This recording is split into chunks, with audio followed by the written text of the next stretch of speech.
તો સંવાદદાતા ગૌરવ પણ જોડાયેલા છે કે જ્યાં રીવાબા અત્યારે પૂજાવિધિ કરી રહ્યા છે। ગૌરવ, વાત કરીએ રીવાબાની તો રીવાબા પ્રથમ વખત એમએલએ બન્યા અને ત્યારબાદ મંત્રી પદ મળવું એટલે આ ખૂબ મોટી વાત કહેવાય। અન્ય લોકોમાં પણ ખાસ કરીને કાર્યકર્તાઓમાં પણ એક મેસેજ જઈ રહ્યો છે કે કામ કરશો તો જવાબદારી મળશે।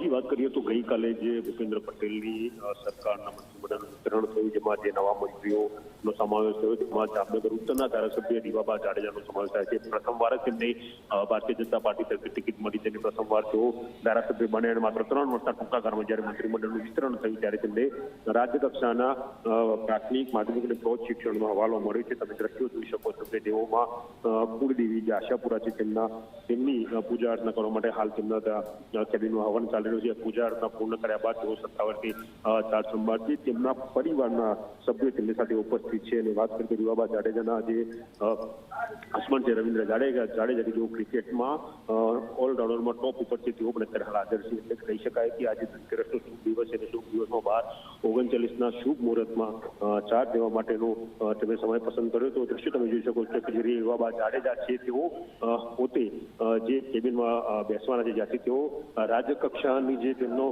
હોદ્દો છે તેનું સંચાલન કરવાના છે તે માટે ચાર્જ લઈ રહ્યા છે। આ સીધા દ્રશ્યો જોઈ શકો છો કે તેમની સાથે પૂજામાં તેમની દીકરી જોડાઈ હતી, રવિન્દ્ર જાડેજા પણ અહીંયા હાજર હતા અને આ જે આખી પૂજાવિધિ છે, જે પૂજાવિધિ હાલ સંપન્ન થઈ છે અને તેઓ પોતાની દીકરી સાથે જ્યાંથી તેઓ કેબિનનું જેથી તેઓ રાજ્ય કક્ષાનું જે મંત્રાલય છે શિક્ષણ એટલે કે પ્રાથમિક, માધ્યમિક અને પ્રૌઢ શિક્ષણ તેનું સંચાલન કરે છે, તેમાં હાલ ચાર્જ લેવા માટે તૈયારી કરી રહ્યા છે। અને થોડી જાણો ચાર્જ દ્રશ્યો તમે જોઈ શકો છો કે જે કેબિન છે ત્યાં જે ટેબલ છે તેને પણ હાલ પૂજા કરવામાં આવી રહી છે। તેમના હાથે સ્વસ્તિક કરવામાં આવે, તેમના હાથે કંકુના ચાંદલા પણ નાખવામાં આવે અને તેઓ થોડી વારમાં ચાર્જ શરૂ કરીને સત્તાવાર રીતે રાજ્યકક્ષાના મંત્રી તરીકેનું પદભાર સંભાળશે।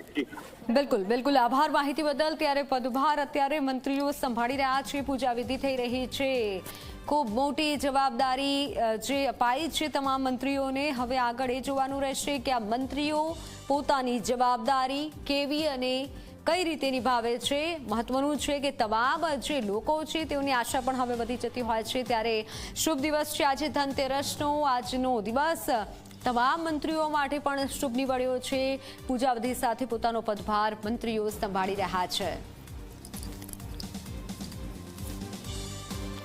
સીધા દ્રશ્યો બતાવી રહ્યા છે કે રીવાબાએ પોતાની ખુરશી હવે સંભાળી લીધી છે, પોતાની દીકરી સાથે બેસી અને આ ખુરશી સંભાળી છે। રીવાબાના આ દ્રશ્યો છે, રીવાબા કે જેઓ પ્રથમ વખત ધારાસભ્ય બન્યા અને ત્યારબાદ તેઓને મંત્રી બનાવાયા, શિક્ષણનું ખાતું સોંપાયું છે, રાજ્યકક્ષાના મંત્રી હવે રીવાબા જાડેજા બની ગયા છે। ક્ષત્રિય સમાજમાંથી આવે છે રીવાબા જાડેજા અને હવે તેઓએ પૂજાવિધિ સાથે માતાજીનું નામ લઈ અને જે પોતાનો પદભાર સંભાળ્યો છે। આપ સીધા દ્રશ્યો જોઈ રહ્યા છો રાજ્યકક્ષા મંત્રી રીવાબા જાડેજાના। બીજી તરફ હર્ષ સંઘવી નાયબ મુખ્યમંત્રી જેઓ હાલ આરતી ઉતારી રહ્યા છે, પૂજાવિધિ થઈ રહી છે અને તેઓએ પોતાનો પદભાર સંભાળી લીધો છે। કાર્યકર્તાઓ પણ મોટી સંખ્યામાં તેઓને શુભકામનાઓ આપવા માટે, અભિનંદન આપવા માટે પહોંચી રહ્યા છે, કારણ કે કાર્યકર્તામાંથી નાયબ મુખ્યમંત્રી તરીકે પહોંચવું તે ખૂબ મોટી વાત છે અને નાની ઉંમરમાં સૌથી યુવા નેતા કહેવાય છે હર્ષ સંઘવીને, એટલે તમામ કાર્યકર્તાઓમાં પણ એટલો ઉત્સાહ છે,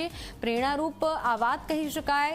કાર્યકર્તાઓ ઉત્સાહિત છે, સાથે પહોંચી રહ્યા છે તેમને શુભકામના આપવા માટે।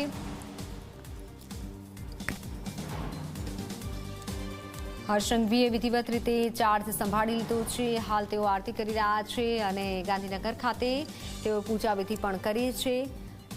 નાયબ મુખ્યમંત્રી હર્ષ સંઘવી જેઓએ ગૃહ ખાતું નિભાવી ચૂક્યા છે, ફરી એકવાર ગૃહ ખાતાની જવાબદારી હર્ષ સંઘવીને મળી છે।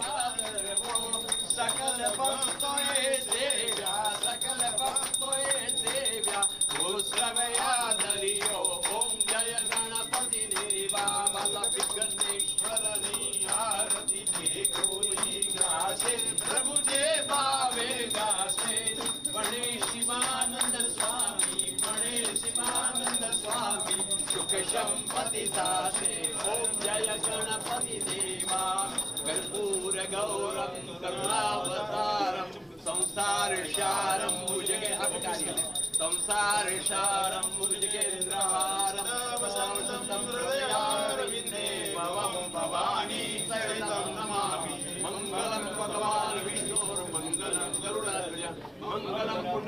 કટાક્ષ મંગલાય તનો હરિ સર્વમંગલમાંગલ્યે શિવે સર્વાર્થ સાધિકે શરણ્યે ભૂપેન્દ્રભાઈ પટેલ સાહેબ, પ્રદેશ અધ્યક્ષ વિશ્વકર્માજી તેમજ રત્નાકરજી અને ભારતીય જનતા પાર્ટીની અને સંગઠનની ટીમ અને ચૂંટાયેલા સૌ કોઈ જનપ્રતિનિધિના આશીર્વાદની આજે મને જે તક મળી છે અને મને જે તક આપવામાં આવી છે એના માટે હું ખૂબ હૃદયપૂર્વકનો એમનો આભાર વ્યક્ત કરું છું. આવનારા દિવસમાં શિક્ષણ ક્ષેત્રે ખૂબ સરસ રીતે ઉત્તરોત્તર પ્રગતિ થાય, ગુજરાતનું નામ ખૂબ સરસ રીતે આગળ વધી શકે એ માટે સતત પ્રયત્નશીલ રહીશું. અત્યાર સુધી તમે કયા પ્રકારની શિક્ષણની સમસ્યાઓ લોકોએ તમારા સમક્ષ રજૂ કરી છે જેને તમે પ્રાયોરિટી આપીને નિકાલી? જે બિલકુલ અભ્યાસ કરી અને જે કાંઈ પણ ઘટતું કરતું હશે શિક્ષણના આયામને વધારે ખૂબ સરસ મજબૂતાઈથી ગુજરાતમાં જે મને જે રિસ્પોન્સિબિલિટીઝ આપી છે રાજ્ય કક્ષાના મંત્રી તરીકે એને વ્યવસ્થિત રીતે સુચારુ રૂપે આ ડિપાર્ટમેન્ટને આગળ વધારવા માટે અને બાળકોમાં શિક્ષણનું જે એક કેન્દ્ર સ્થાન છે, જે પ્રાથમિક જરૂરિયાતની સાથે સાથે જે વિકસિત ભારતની પરિકલ્પના આદરણીય પ્રધાનમંત્રી શ્રી સેવી રહ્યા છે એમાં યુવાધનનું જ્યારે યોગદાન આપવાનું હોય ત્યારે બાળકો છે આવતીકાલે આપણા દેશનું ભવિષ્ય બનવા જઈ રહ્યા હોય ત્યારે એમના શિક્ષણમાં ક્યાંય પણ કચાશ ના આવે અને એ સતત ઉત્તરોત્તર પ્રગતિ કરી શકે અને શિક્ષણના માધ્યમથી આ દેશનો વિકાસ સાધી શકે માટે સતત પ્રયત્નશીલ રહીશું. આજે બી મિકેનિકલ સુધીનો અભ્યાસ કર્યો છે, તમે આખી સિસ્ટમને જોઈ છે, સમજી છે, કઈ ખામી તમને દેખાય છે? નહીં, મેં પહેલાં જ કીધું, આપનો જવાબ જ મેં આપી દીધો. સ્વીટ એન્ડ શોર્ટમાં આપણે ઇન્ટરવ્યૂને સ્ટ્રેચ કરીશું તો લાંબુ થતું જશે. બટ ડેફિનેટલી મારા માધ્યમથી, આ ડિપાર્ટમેન્ટના માધ્યમથી અને ગુજરાત સરકારના માધ્યમથી, અને સરકાર હંમેશા કટિબદ્ધ છે કે પ્રાથમિક શિક્ષણની વાત હોય, માધ્યમિક શિક્ષણની વાત હોય કે ઉચ્ચતર શિક્ષણની વાત હોય, એમાં ગુજરાત ક્યાંય એમના સ્ટુડન્ટ્સ છે એને ક્યાંય પણ અન્યાય ના થાય અને વધારે ઓપોર્ચ્યુનિટી સાથે ગુજરાતનું નામ વિકસિત ગુજરાતથી લઈ અને વિકસિત ભારતમાં એ આગળ વધી શકે માટેના પ્રયત્ન હશે. રીવાબા, ખાસ કરીને ધનતેરસ છે અને ધનતેરસના દિવસે દીકરી સાથે હોય અને ઓફિસનો કાર્યભાર સંભાળવો, આપ માનો છો કે દીકરીની પૂજા કરતાં કોઈ મોટી ધન પૂજા ન હોઈ શકે? જી બિલકુલ, ઇન્ડીડ ટ્રુ. અને ધનતેરસના દિવસે સૌપ્રથમ તો હું આપના માધ્યમથી સમગ્ર નગરજનોને, ગુજરાતની સમગ્ર જનતાને પણ હું તહેવારોની ખૂબ ખૂબ અગ્રિમ શુભકામનાઓ આપું છું. દિવાળીના તહેવારો જ્યારે શરૂ થઈ ગયા હોય ત્યારે દિવાળીની અને બેસતા વર્ષની પણ આપ સૌ કોઈને શુભકામના. આજનો દિવસ માં લક્ષ્મીની ઉપાસનાનો દિવસ છે. તહેવારો જ્યારે શરૂ થતા હોય ત્યારે ઘરમાં જ્યારે લક્ષ્મી ઉપસ્થિત હોય ત્યારે એનાથી સવિશેષ કંઈક આપણને પેલું ના લાગે કે એમના માધ્યમથી જ જે ગૃહ પ્રવેશ કરાવવો એ મારા માટે સૌભાગ્યની વાત છે. સંલગ્ન એક પ્રશ્ન છે કે દીકરીઓના ભણતર માટે હજી ઘણો બધો આપણો એવો વિસ્તાર છે, ઇન્ટરિયર વિસ્તાર છે કે જ્યાં દીકરીઓને ભણતર નથી મળતું અથવા તો નથી મોકલતા અથવા તો ભણવા નથી દેવામાં આવતી. આપ પણ એક દીકરી છો, આપને પણ એક દીકરી છો. ખાસ કરીને દીકરીઓની યોજનાઓ અને એ યોજનાઓ થકી દીકરીઓ પ્રાથમિક શિક્ષણ મેળવી શકે માટે. જી બિલકુલ, ડેફિનેટલી હું જ્યારે ધારાસભ્ય નહોતી ત્યારે પણ મેં 200 જેટલા ગ્રામ્ય વિસ્તારનો પ્રવાસ કરેલો છે. એના માધ્યમથી દીકરીઓના શિક્ષણમાં વધારો થાય અને એ શિક્ષણ મેળવી અને વધારે સારી રીતના દેશની સેવા કરી શકે એ માટે અમે પ્રયત્નશીલ